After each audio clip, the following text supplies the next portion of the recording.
யோவான் எழுதின சுவிசேஷம் 13ஆம் அதிகாரம் அதன் 5வது வசனத்தை பார்க்கிற போது, சீசர்கள் ஒருவருக்கொருவர் அங்கே முறுமுறுத்து கொண்டு, நான் பெரியவன் நீ பெரியவன் என்று அவர்கள் சத்தம் போட்டு கொண்டு அந்த இடத்துல ஒரு சலசலப்பை உண்டு பண்ணுகிறார்கள். அப்படி பண்ணுகிற போது ஆண்டவராகிய இயேசு கிறிஸ்து, இந்த வானத்தையும் பூமியையும் படைத்த தேவன், ஆசாரியனுக்கு உண்டான எல்லா கிருபையும் அவரிடத்தில் இருந்தது.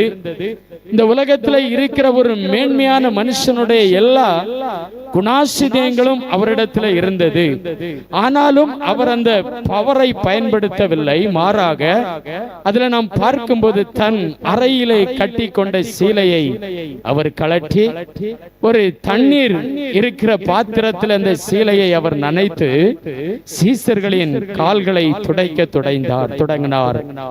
அருமையான தேவஜனமே, ஆண்டவருடைய ஒரு அர்ப்பணிப்பை பாருங்க, ஒரு தாழ்மையை பாருங்க. ஏனென்று சொன்னால், இந்த பூமியில எல்லா ஜனங்களும் இந்த சிலுவையின் ஆசீர்வாதத்தை பெற்றுக்கொள்ள வேண்டும் என்பது தேவனுடைய திட்டம். நீங்களோ நானோ ஒரு சில கூட்டமோ தேவனிடத்துல நன்மையை பெற வேண்டும் என்பது தேவனுடைய திட்டம் அல்ல. மாறாக இந்த உலகத்துல இருக்கிற சுமார் 350 கண்டங்கள் இருக்கிறது என்று அதிகாரப்பூர்வமாய் சொல்லப்பட்டாலும் 159 அல்லது 160 கண்டங்கள் இன்றைக்கு இயேசு கிறிஸ்துவை ஏற்றுக்கொண்டிருக்கிறது.